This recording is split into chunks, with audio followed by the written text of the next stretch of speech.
Ya, teman-teman, hari ini tanggal 12.09 ya, di istirahat jam pertama, sesi pertama. Ada emiten Kija, ini adalah emiten yang harus kita lihat di mana sih harga wajarnya gitu ya. Tapi pertama-tama ini bukan ajakan menjual dan membeli, teman-teman. Ini adalah sebagai media untuk komunikasi kita, sebagai pembelajaran kita. Siapa tahu pikiran kita sama teman-teman yang ada yang suka nonton video saya ini ada pemikiran yang sama. Walaupun tidak sama ya silahkan simpan dulu, mungkin suatu saat akan diambil ya. Baik teman-teman, bukan ajakan menjual dan membeli seperti biasa. Ini ada kawasan Indonesia Jababeka atau KIJA ya, bergerak dalam bidang pengembangan dan penjualan kawasan industri dan fasilitas dan layanan terkait, termasuk antara lain kawasan perumahan, apartemen, gedung perkantoran, pusat perbelanjaan, pengembangan dan pemasangan pabrik, pengolahan air dan pengolahan air limbah, telepon, listrik dan fasilitas lainnya. Jadi ini kawasan pabrik ya. Adanya alamatnya di Bekasi ya, di Bekasi ini, alamatnya di Bekasi. Ya betul, Bekasi ya. Emang di Bekasi di sini nih. Nah, Bekasi, orang-orang Bekasi ini. Perkantoran Bekasi ya, di Bekasi ini tuh ya. Di domisili Bekasi ya. Ini kantor, hanya kantor pelayanan untuk office-nya ya. Baik teman-teman, untuk masyarakatnya 57%, artinya udah banjir sekitar berapa persen tuh? 27% ya, 27% banjir. Nah, yang saya suka itu pengendaliannya perorangan teman-teman. Aida Garnida nih perorangan ya, walaupun cuma 2,7%, artinya ini punya perorangan suka agak lumayan gitu ya kalau mengendalikan suatu emiten. Terus sebanyak bulan Maret sampai Agustus banyak yang cabut ya. Terus untuk holding komposisinya banyakkan lokal ya, lokal siapa yang nguasain? Individu. Terus foreign yang nguasain adalah 16,65% adalah apa nih? Ke bank ya. Terus kita lihat insider, siapa tahu ada yang menarik di insider. Insidernya terakhir 22 ya transaksi ya, udah lama berarti ya. Corporate action dividend, coba lihat dividennya terakhir 2017, berarti ini udah berapa lama tidak bagian dividen, artinya hanya rugi terus nih. Kita lihat stock split dulu, ada nggak? Oh nggak ada, berarti belum pernah harga dijual harga mahal. Baik isunya juga nggak ada, pernah belum pernah nambah modal lagi. RUPS lancar Juni 2024, Juni 2024, artinya lancar jaya. Kita lihat statistiknya bagaimana. Untuk net income-nya kuartal 2 175 ada peningkatan ya dibanding kuartal 2023. Kuartal 2-nya mengalami kerugian 56%, 56 miliar. Untuk kuartal 1-nya dari untung 261 miliar ke 125 miliar rugi ya. Berarti sekarang lagi bagus kuartal 2-nya. Kita lihat revenue-nya 971 ke 1,6. Untuk kuartal 2-nya berarti meningkat. Terus kuartal 1-nya 776 ke 689, artinya menurun. PRS-nya 24,78, sedikit mahal 14% ya, 14 kali ya, 14 kali lebih mahal dari harga standarnya 10 ya. Terus PBP-nya 0,68, sedikit murah lah ya. Terus harga bukunya 264, sekarang 179, berarti lagi murah betul ya. Untuk DER-nya ada 0,78, artinya sedikit lagi untuk angka 1, berarti tinggal 0,3, berarti sedikit utangnya lebih banyak ya, sedikit lebih banyak daripada ekuitasnya.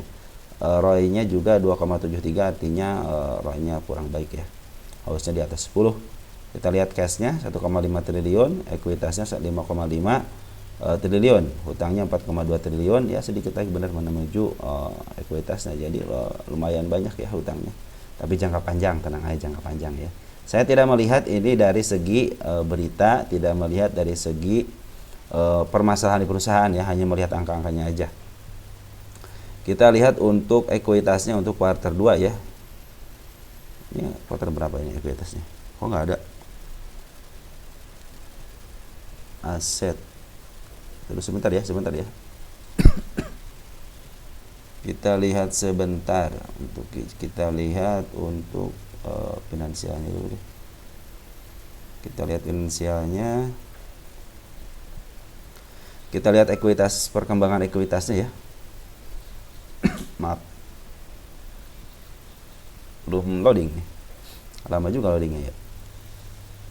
Kita pause, enggak usah kita balance sheet ya, balance sheet untuk neracanya. Kita lihat ekuitasnya dari tahun 2019. 6,1. 6,2 meningkat, 6,2 ke 6,1 menurun, 6,1 ke 6,3 meningkat, 6,3 ke 6,9, 6,9 ke 7, artinya ada peningkatan ya. 4 tahun terakhir ada peningkatan dari tahun 2021. Bagus berarti ya. PBB-nya dari 1,2, 0,58, 0,69, 0,65, 0,66, 0,53 sama 0,45, berarti ada penurunan ya. Terus kita lihat untuk PR ratio dulu deh. Berdasarkan PR ratio untuk pendacatnya. Berdasarkan pendacat bawaannya broker ini, dia berada sedikit lebih mahal dari harga offer value-nya ya. Offer value-nya itu 185, artinya mendekati harga mahalnya untuk 3 tahunan. Kita untuk 3 tahunan ya. Untuk 5 tahunan.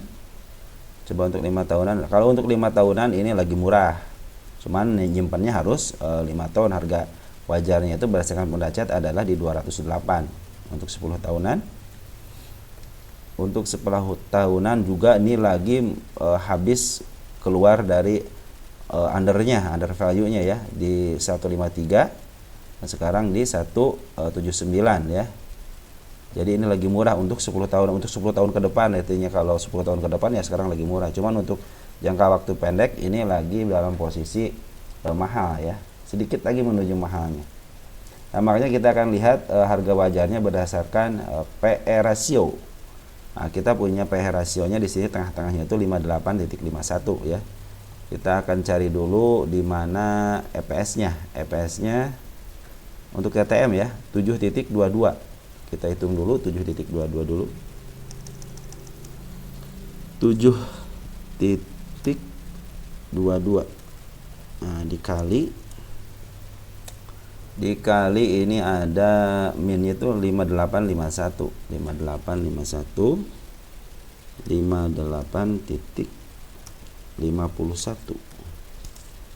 Kita kasih sama dengan, kita enter 422. Jadi berdasarkan harga wajarnya ini masih murah, berdasarkan PR ratio ini masih murah ya teman-teman. Kalau harga sekarang 179 sembari jalan, berarti untuk harga sekarang itu kalau fundamental ya masih murah gitu kan. Nah, kita akan hitung satu lagi berdasarkan PBP ya. Kita lihat PBP-nya berapa sih harga tengahnya. Tengah-tengah PBP-nya itu antara 0,59 ya. Kita tulis 0,59, 0.59. Mana 59? Nah, ini. Dikali kita butuh yang namanya harga buku. Harga bukunya itu 26491. 264.91. Kita cek and recheck dulu. 26491 betul. Kita kasih sama dengan, kita enter di 156. Jadi berdasarkan pundacat berdasarkan VBP sekarang itu lagi dalam posisi mahal.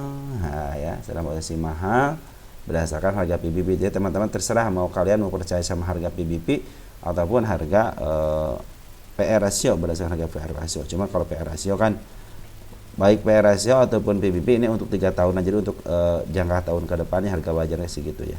Kalau sekarang 179 ya, kalau berdasarkan PBB sekarang lagi mahal. Tapi kalau berdasarkan PR, dia lagi murah bro gitu kan, 400 gitu kan. Maka kita tulis di sini dulu ya, untuk biar kita ingat ya, di sini aja lah biar langsung ditulis. Kuartal 2 bedain aja lah.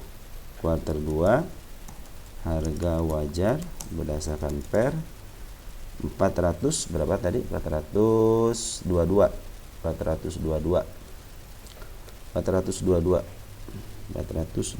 kalau berdasarkan PBP 150 berapa? 156 kita tulis tanggal berapa sekarang? 12 ya, 12/09 2024.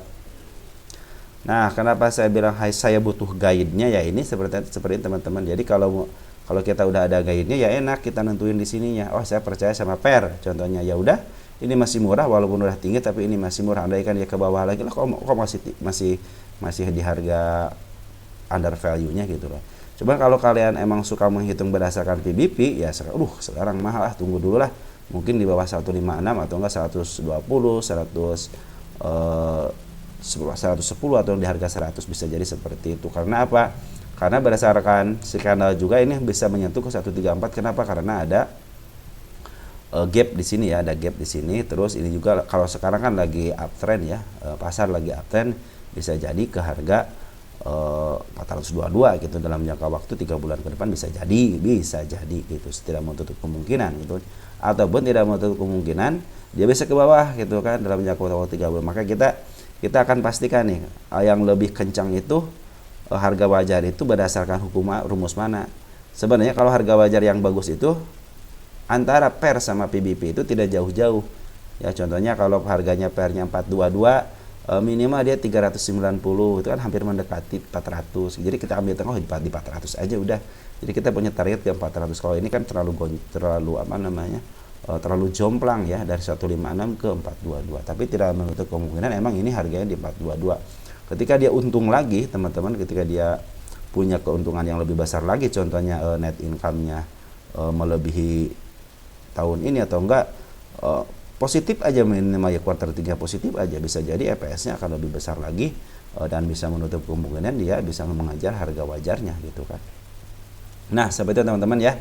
Jadi teman-teman sekarang punya patokan, kalian mau percaya yang mana, berdasarkan rumus metode atau PER ataupun berdasarkan PBP. Kalau dari saya kemarin udah dibahas ya, kemungkinan dia mau ke arah ke 191 karena di belakang itu ada gapnya ya, ada gap si kepala merah. Maka saya tulis target di sini, mudah-mudahan bisa menutup target yang pertama ya. Andaikan dia mau mengejar harga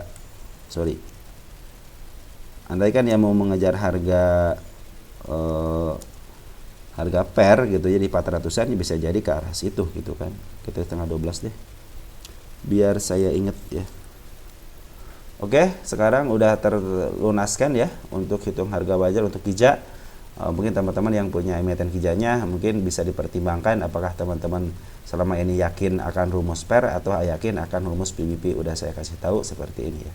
Dan tidak bagikan dividen, itu aja. Berarti kita mengandalkan dari gennya aja.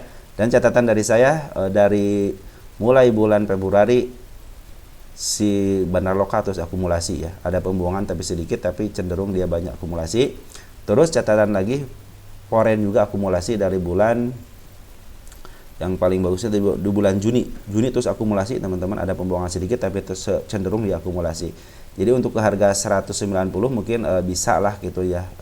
Soalnya pernah menyentuh ke 90 ya, ke 100 berapa nih? 197 ya.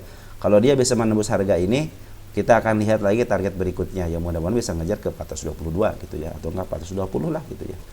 Terutama bagi teman-teman yang nyangkut, silahkan di harga berapa. Kalau kalian punya emiten kijak, mungkin nanti saya coba untuk bisa enggak ke harga sekian gitu ya, berdasarkan teman-teman nyangkutnya di harga berapa.